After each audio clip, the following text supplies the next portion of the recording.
Hello class, you're welcome to Wanies Academy. In our mathematics class today, we're looking at standard form. And the aim of this lesson is to understand how to represent very large or very small numbers in a concise and manageable way. The objective of this lesson is that at the end of this lesson, you'll be able to know how to define the standard form and also convert numbers between standard and ordinary form. So what is standard form? Standard form is a way of writing very large or very small numbers by comparing the powers of 10. We can have large numbers like 73 million,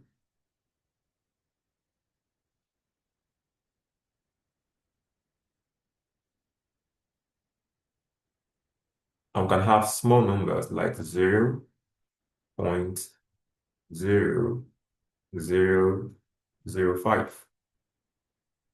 So we want to look at how to write these numbers in a concise and in a manageable way.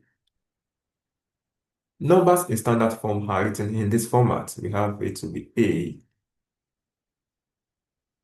multiplied by 10 raised to the power n, where this first number, A, is a number that is greater than or equals to 1, but less than 10.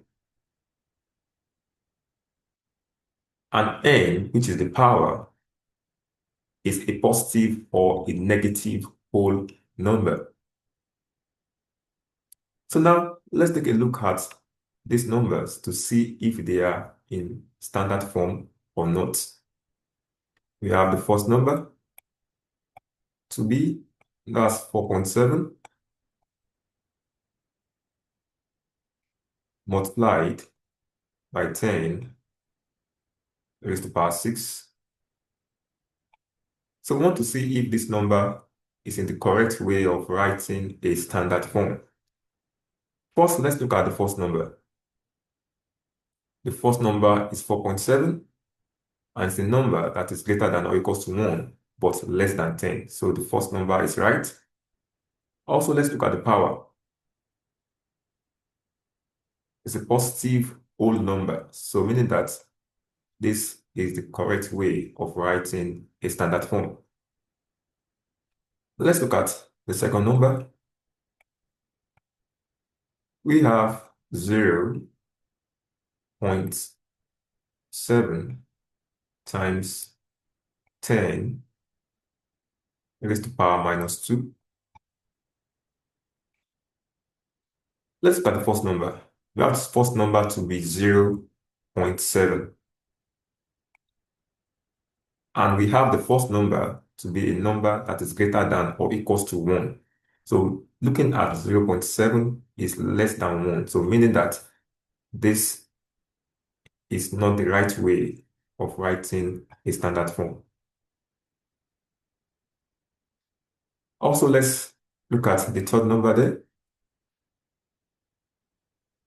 We have 9.34 multiplied by 10.10 raised to the power 5.5.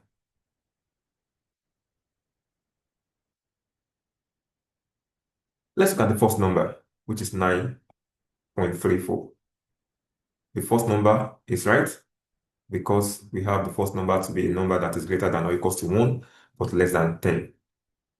But let's look at the power, which is the n.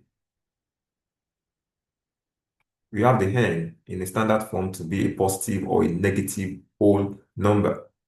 And we have this to be in form of a decimal, which is the power. Then it means that this is not the right way of writing a standard form.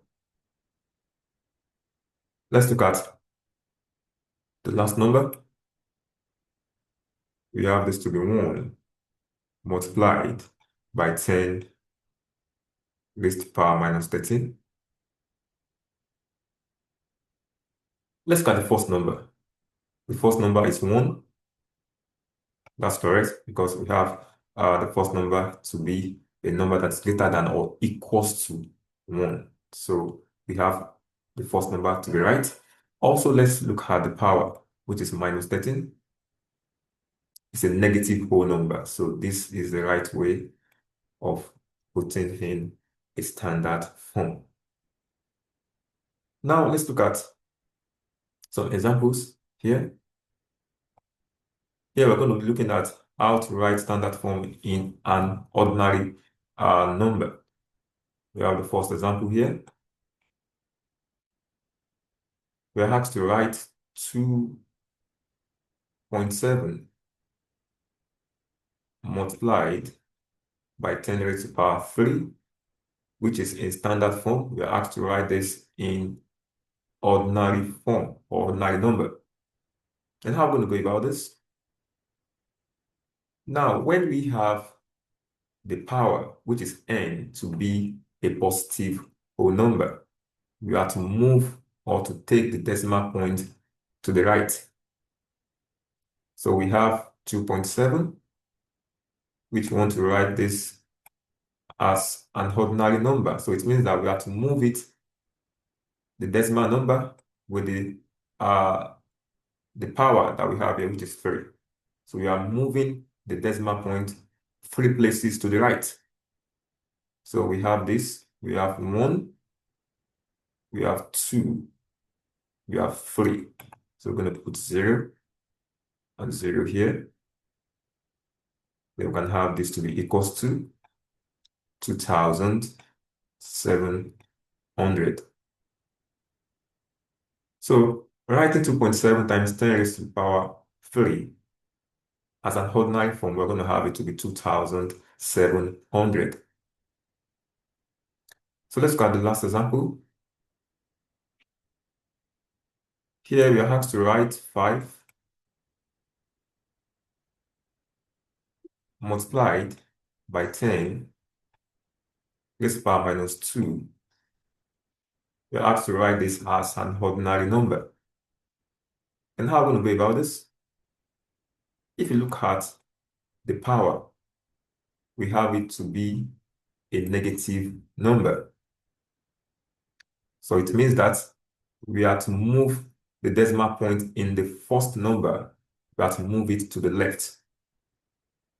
And we can still write 5 as 5.0. And we have the power to be minus 2. So it means that we are moving the decimal point 2 places to the left. So we're going to have this to be 1 and 2. So we're going to have a 0 here. This, we're going to have the point here. And just in front of the point, we're going to have another 0 here. So it means that we're going to have our answer here to be 0.05. So writing 5 times 10 raised to the power minus 2, which is in the standard form, writing that as an ordinary form, we're going to have it to be 0.05. So that'll be all for today. And if you haven't subscribed, do well to subscribe now. Thank you and see you in the next class. Bye.